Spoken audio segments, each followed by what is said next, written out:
Good day, second grade. Well, we're going to have a different kind of book today that's related to history, but it's not a biography. And that's okay, but it kind of fits in with some of the themes of some of our biographies. And that book is Dancing with the Indians by Angela Shelf Medearis, illustrated by Samuel Bird. This book is set at a time in history before the end of slavery, or part of the story is set before the end of slavery. And a lot of times when slaves would escape, they would seek shelter with Native Americans, and many times Native Americans helped a number of people to attain freedom. So I thought, since we've been talking about freedom and hard work in our biographies, this one might, just fit right in with everything we've been doing. Plus, today's book is a little different. There's a pattern. I want to see if you can figure out what the pattern is, okay? So here we go.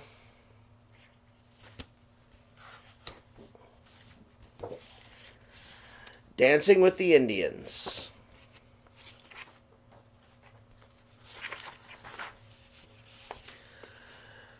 Mama's packed our supper. The sheep are in their pens. It's time to go and visit the Seminole Indians.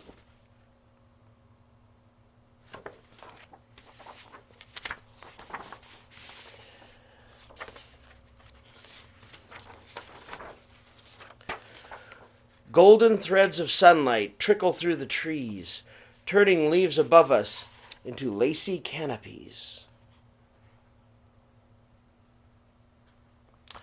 We hear about our grandpa as our wagon creaks along, living with the Indians because slavery was wrong.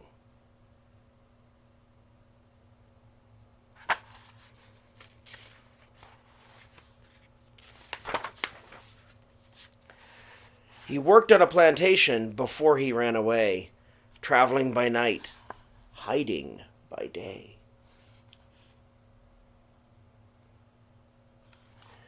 Seminoles rescued Grandpa, making him their friend, calling him blood brother, black and Indian. Each year we go to visit, honoring those he knew, joining in the dancing, and watching what they do.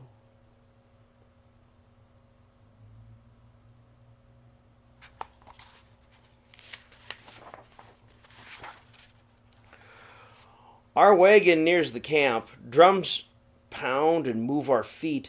Soon everyone is swaying to the drum beat.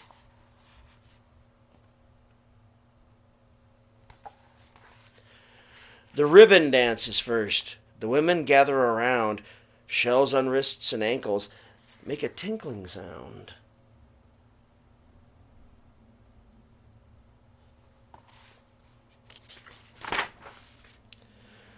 Shimmering satin ribbons float from head to toe, shining human rainbows in the firelight's glow.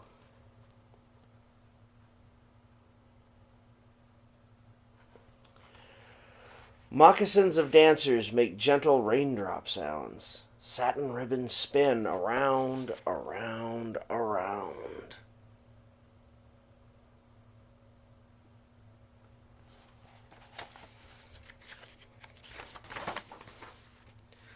The shadows dance in time to magic music too. They dip and bow and twirl as the dancers do. Soon the rainbow dance comes to a colorful end. Clapping and whistles are heard by women, children, men.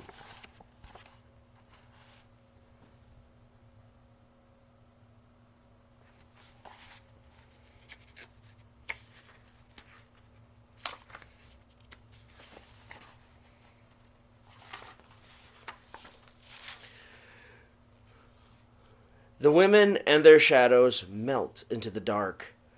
Drummers strike a steady beat. The rattlesnake dancing starts.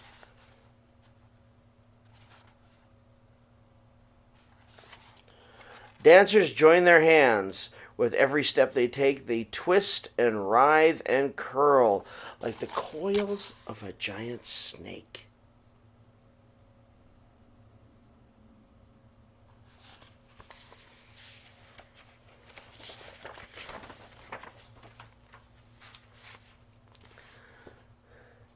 The slithery animal glides into the smoky night. War dancers startle us, leaping into the light. Warriors' moccasined feet make a rumbling, thundering sound, wheeling, whooping, whirling, stomping on the ground.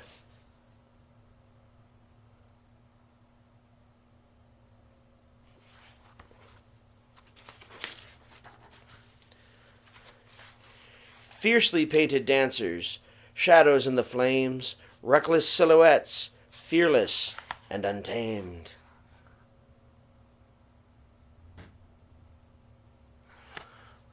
Warriors stamp and holler, an angry cavalcade. I draw away from them, a little bit afraid.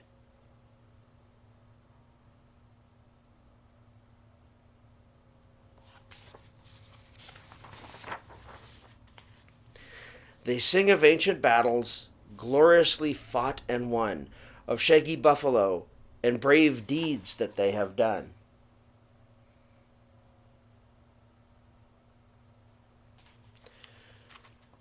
When the pink of morning dawns, the warriors dance away. The drums make friendly sounds. Come, dance with us, they say.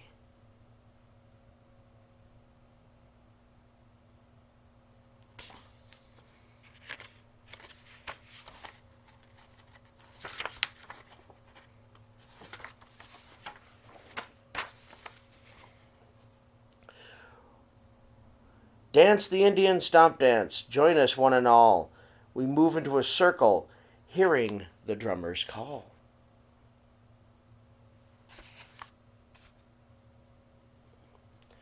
Dancing with the Indians, we dip and stomp and sway. Dancing with the Indians until the break of day.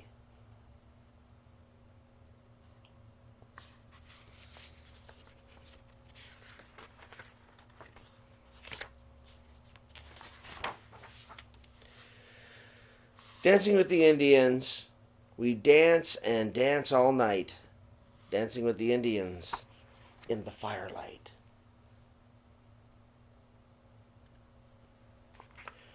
Dancing with the Indians till the rosy light of dawn. Our morning chores are calling, rising with the sun.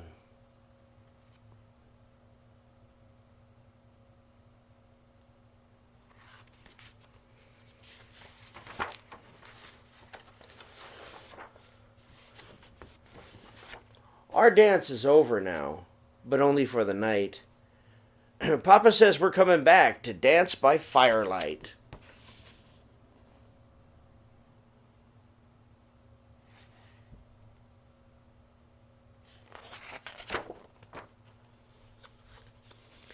The author has a note.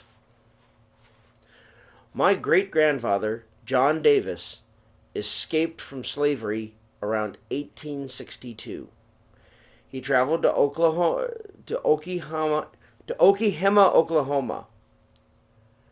Okla is an Indian word for people, and Hama for red. Hence, Oklahoma means red people. When it was still Indian territory, the Seminoles, who were forced to move to Oklahoma from Florida after the Seminole Indian Wars, accepted my great-grandfather as a member of their tribe. Papa John married a Seminole woman, and they had a son, Bunny. That marriage failed. My great-grandfather moved near Oklahoma City and married an African-American woman, Mary Ellen Hawkins, my great-grandmother, around 1909. Twice a year, Papa John, Mary Ellen, and their 9 children, Leo, Buzzy, my grandfather, Mary, Ethel, Willie, Erdine, Irene, Paul, Freeman, and Arita, traveled to Oklahoma for a week-long Indian powwow.